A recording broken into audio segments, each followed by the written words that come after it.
Hi, Saysen with the Quest again. And by the way, my book's out. Operation Z tells you who I am and what we do. So anyway, we had this is update 12. This is part 1 of 3. And so anyway, I wanted to share with you the rescue that took place over that time of period. There's been a little bit delay on the video and my posting of it on Facebook, the Quest, just for everybody's safety. So anyway, I want to get a few things out of the way before I really get into it. And getting old here. So anyway, let's get to it. If you've been following our rescues of children in sex slavery, then you know we don't have much money, and each time that we do, it's very little, and yet we have saved 501 with an unheard of retention rate of 100%. Most have an average of about 7% that they keep before they end up going back to the brothels or are sold for something else. I ask myself every day, truth or freedom? Diversity or unity? Sorry.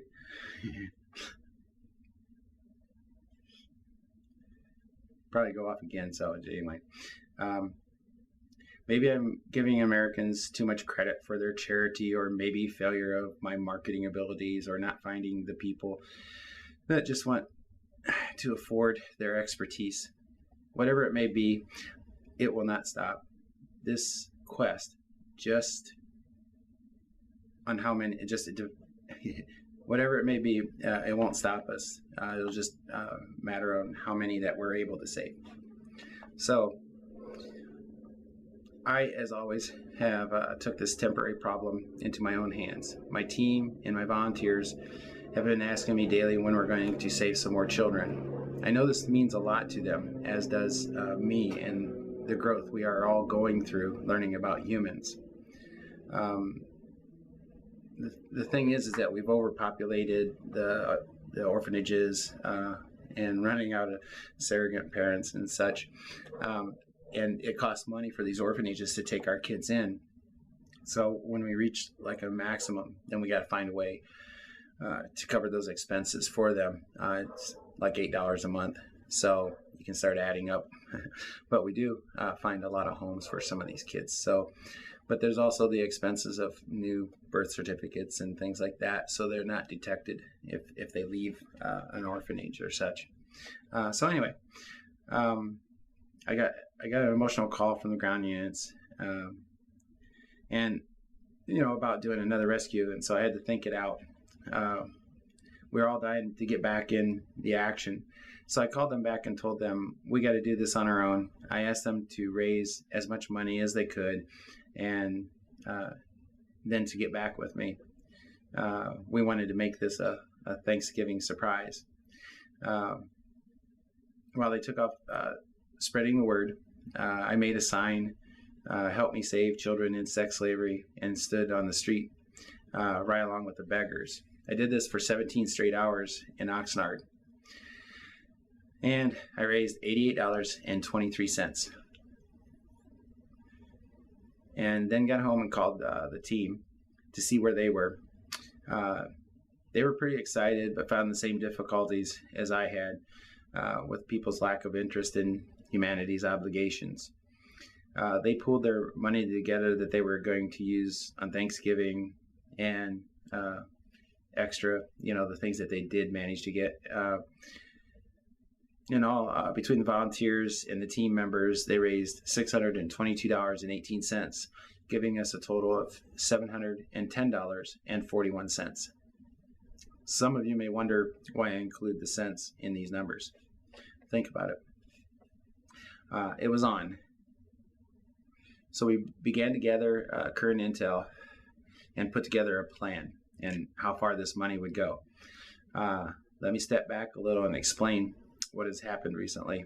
I just told you about filling the orphanages.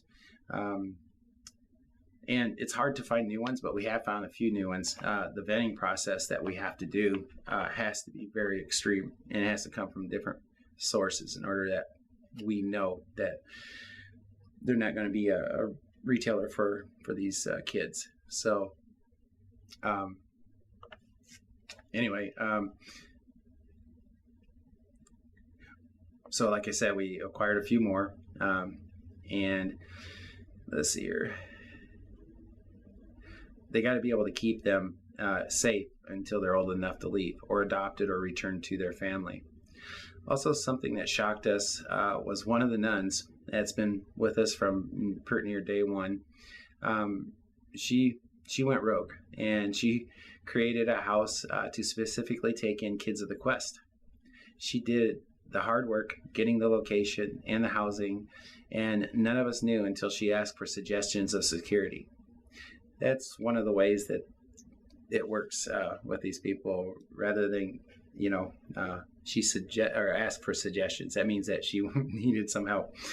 So of course, we were blown away, and we were willing to take time to facilitate the security schedule, so it was protected 24/7, and also helped in the building of the compound. Again, it is a real challenge to find help needed to do this work without people finding out what we were doing.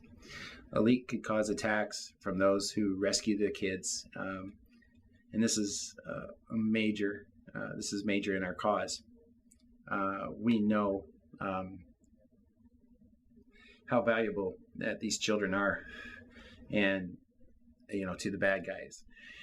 So we can't take anything lightly.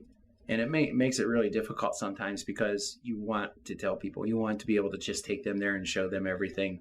But as is, that's not possible in a lot of these. There are some, but don't ask me to be a rescue, sex, child slavery tourist guide.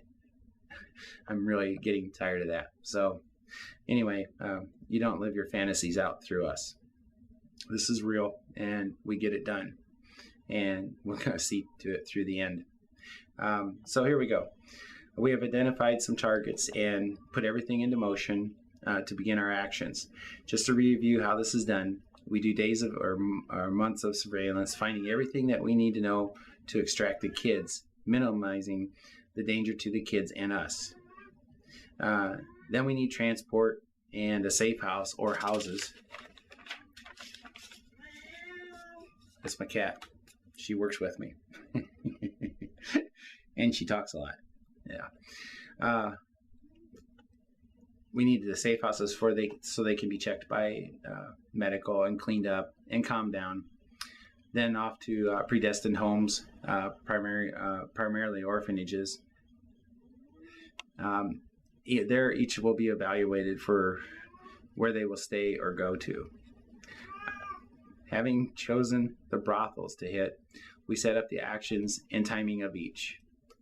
As I have said before, no matter how well you plan, there will always be complications, and that occurred with the very first raid.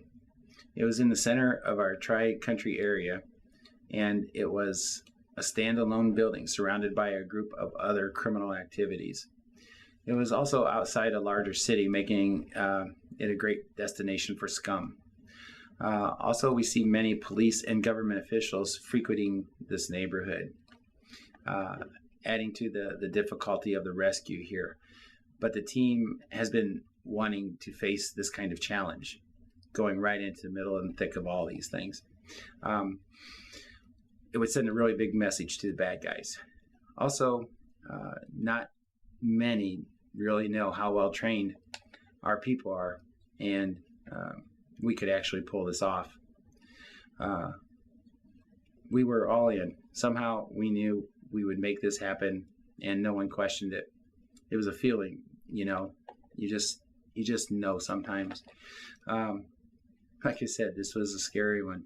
Anyway, we were going to take down 3 brothels, one after another, and so it was on. As I said, it was a standalone, surrounded by other infested buildings.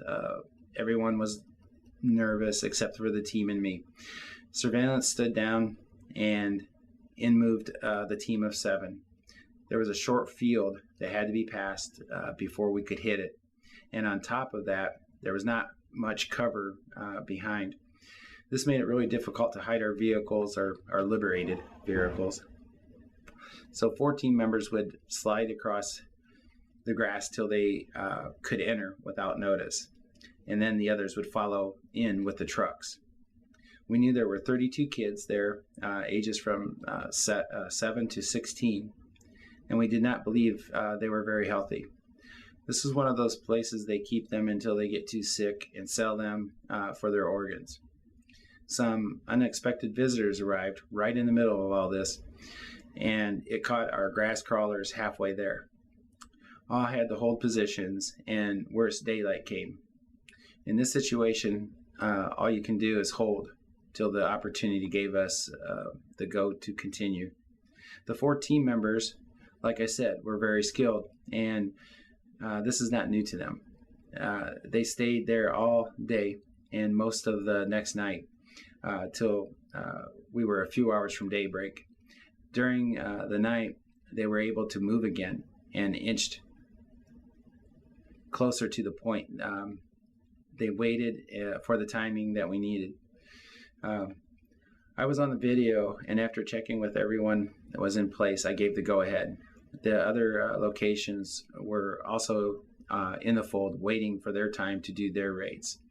We wanted to make sure that they were all separate, so for many reasons. But everyone was on pins and needles and had to reorganize to fit with the raid's timing. As the team hit the brothel, the rest of the team waited 3 minutes, then moved in with the trucks. Timing is everything, and it's scheduled. At this time, we expected to be noticed, so everyone was ready for whatever would happen. 2 of the team members on the outside were females and took charge of getting the kids into our trucks. As the kids flooded out, there wasn't much noise, and from them, and almost as if they were used to this kind of action, and they probably were. This became to our advantage. Radio chat from inside was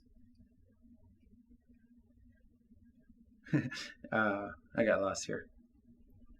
Oh, radio chat from the inside was asking if we had any extra time. Outside told them we were good. Then in a matter of minutes, radio said 7 combatants coming out and to make room. The outside team moved some of the kids to make an open vehicle. Once they cleared, they notified the inside team were still clear and ready. Out came the inside team with 7 guards, tied and gagged, and thrown into an open vehicle. New mission now. The kids began their planned route to the safe house, while the bad guys were transported to a more secluded location that had been scouted out previous to the mission. Sometimes my team looks deeper than I do, and that's a good thing. As time elapsed, I paid attention to the team en route to the safe house, and all was well. They finally heard from the team with the bad guys, and they had buried them while tied and gagged with rocks, making it harder and longer till they could get free. Maybe even put the fear of God into them. Could only hope, right? It's a lot better than killing them, right? Anyway, they managed to get close to the other team on the way to the safe house and verified that we were clear. At this time, I contacted the second raid to see if they're set, and of course they were. For a few hours now, for a few hours now. So I gave them the go-ahead, and they had the third raid team to get ready to move on theirs. They monitored the chat of this raid. Checking back with the first raid, and to get a count, we got all 32 kids, and they were being seen by medical. It seemed that they were really dirty and severely malnourished. Yeah, you know what I'm saying. All of this could be taken care of. The kids were now in the hands of those who could take care of them and answer their questions and tell them that it was over. You know, to see these kids for the team, it was really hard. And they expressed this to me with a lot of emotion. They knew I was needed for the next raid in progress, but they had to tell me this.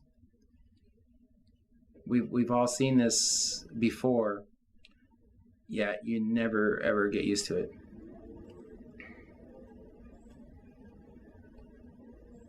These are little kids. Anyway, they sent the message for the other teams, or the other teams sent a message to, or the rescue team told the other two that were waiting to go get the bastards. And so that's what they did. So this is the end of part 1. All right, I'll be back.